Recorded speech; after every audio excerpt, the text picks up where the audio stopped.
Altcoins, alt season, and the market's picking right back up where they left off. All Chico Crypto has to say is very nice. So today we have a treat for you, an altcoin smorgasbord of an episode where I'm showing how to get involved with the projects of tomorrow today. Because here at the channel, if you ain't first, you're last. So it's time for Chico Crypto. Yeah, today we are diving into the projects which aren't known by the vast majority of the public yet, but give it some time and they will be talked about across the airwaves. We are diving deep, beginning with the project who is the most public and the one you can get the most involved with right now. That is Linkpool, who just started trading and just a few days ago got the token LPL on CoinGecko. Just listed, which means it's discovering itself and price, and the markets don't really know how to take it due to an unknown circulating supply. But we understand Linkpool. We have for a long time. Linkpool is hands down the leading Chainlink node service provider. They run the longest standing and professionally managed Chainlink nodes. They created Chainlink Markets, the explorer for nodes and Chainlink price feeds. So you can consider Linkpool the Robin to Chainlink's Batman. They go hand in hand, and Linkpool is allowing staking on their nodes even before Chainlink themselves. It's live, version 2 of the staking platform, announced by the team last Friday. So let's be the first. Let's learn how to stake LPL and earn those sweet Chainlink rewards from the nodes. Going to the V2 staking dashboard, it easily connects to your Ether wallet, and then it tells you your balances, including what you have staked. We personally have 0 staked as of right now, but as we can see from the contract address, it shows over 90.8 million LPL are currently staked. There's a max supply of 100 million LPL. That means at maximum just 9.2 million are out in the wild on exchanges ready to trade. Very nice. Very nice. But now let's do it. Let's stake. To stake on the main dashboard page, just click on the Stake tab. On the Staking LPL page, enter the number to send and thus receive. 1,000 we are staking and we are getting 1,000 LPLA. Click Stake LPL. I always edit the transaction to fast. I hate stuck transactions. Confirm it on MetaMask, and if you have a ledger, there too, and then wait for it to confirm. Once confirmed, we can now see we have 1,000 LPLA Linkpool allowance token and 1,795 LPL, and it shows the wallet stake balance below too. No rewards, minimal activity, but when we do have some activity and rewards, we can claim them on the claim tab. And these staking rewards come in the form of Chainlink tokens. Yeah, I'm ready to start earning my Link staking rewards before Chainlink staking is even live. And Linkpool allows it through their clever design. But now let's dig a little more into this design. Remember, you get LPLA tokens, Linkpool allowance tokens, when you stake LPL within their pool. Well, Linkpool put out a blog when V2 was released, which dove right into this. In the section Staking Allowances, the team says, LPL token will still be required to gain a staking allowance on the Linkpool node, although it works completely differently today. Now when you stake into the owner's pool, in return you will receive what we call allowance tokens, or LPLA. When you stake your LPL, you'll receive an equal amount of LPLA. To begin with, that will be the Link LPLA variant. Once staking is released from Chainlink themselves, you will stake your Link LPLA alongside Link to gain access to the pool. The more assets we support in staking that requires an allowance, the more allowance token variants will mint. So what does this mean? Well, the Linkpool team continued and explained. An interesting aspect of this is that the LPLA tokens are ERC20, and you don't need both LPL and LPLA to stake. If you have a balance of LPLA, then you can use that stake in the Linkpool node without first having a balance within the owner's pool.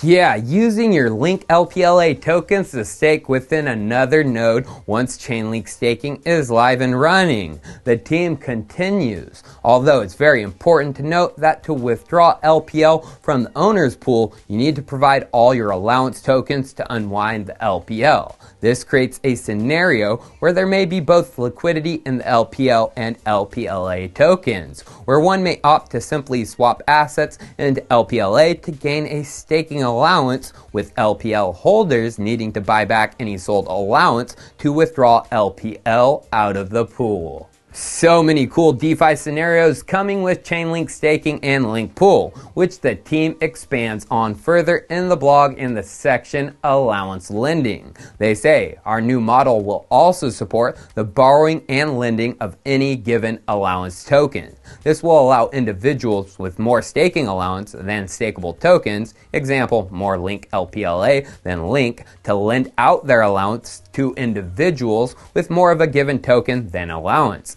As a reward to allowance lenders, allowance borrowers will pay a variable share of their earned rewards to lenders. In this way, both parties earn yield on their holdings, increasing capital efficiency. So, Link Pool staking is here in their main UI with Chainlink rewards, and it's listed on CoinGecko. Link Pool is new and undiscovered by the norms, but it won't be for long. Now, let's go a tad bit further down the Chico rabbit hole to a coin that's not listed on CoinGecko yet, but it's a powerful yet mysterious NFT project, and that is Alchemist Coin. And minting those Alchemist Crucibles is going to be key to your future in finding the Philosopher's Stone. Why? Well, you just got to go to their governance snapshot dashboard. There are two importante proposals that were active as of yesterday. Number 1, make V1 Crucibles limited edition. The proposal is overwhelmingly yes and ended today. It proposed that V1 Crucibles be limited to those using the terminal or PowerShell, aka technical users. Once the front-end UI launches, those users will get V2 Crucibles using that interface. As we know, the Crucibles are NFTs, thus having a V1 limited edition could be a valuable thing down the road. Non-technical users who can't use terminal and PowerShell, you are out of luck for V1. Or are you? Remember, there was a second important proposal. Going back to the dashboard, it's include alchemist.farm users for V1 limited edition Crucibles. Yeah, there's an easier to use community built UI, alchemist.farm, for minting the Crucible, and they want those who have used the unofficial UI included in the V1 Crucibles. The snapshot proposal says, when making V1 Crucibles limited edition, please also include alchemist.farm users who minted their V1 Crucible on the website prior to V2 release. Well, howdy doody, I'm non-technical, so Chico's voting yes with my tokens. If you have Alchemist tokens in your wallet, snapshot voting is a snap, even with a ledger. Hopefully this proposal passes. Why? Because Chico is minting with alchemist.farm, but please understand it is community built, and the risk with using something like that. Obtain V1 Crucibles with risk, or wait until V2 and the main UI. The choice is whoever watches this video and theirs alone. But now it's time to finish this video off with a very unknown token, and the lead developer of Alchemist Coin leads me to it. It isn't brand new, but its Ethereum version isn't live yet, thus it's not on CoinGecko or really trading. But the Ethereum version is coming very soon. So what did lead developer of Alchemist Coin, Stefan the Ghost Step, tweet about? He retweeted a post about the power of blockchain middleware. Blockchain middleware like that stinky link. I wonder what middleware? Well, he specifically mentions the POC network, posting a note about it. He said, a note about Pocket Network. For a long time, Ethereans have been thinking all transactions can be treated as equals. It's time to update your mental models. There are two kinds of transactions, inclusion transactions and priority transactions. Inclusion transactions care about censorship resistance. Priority transactions care about position.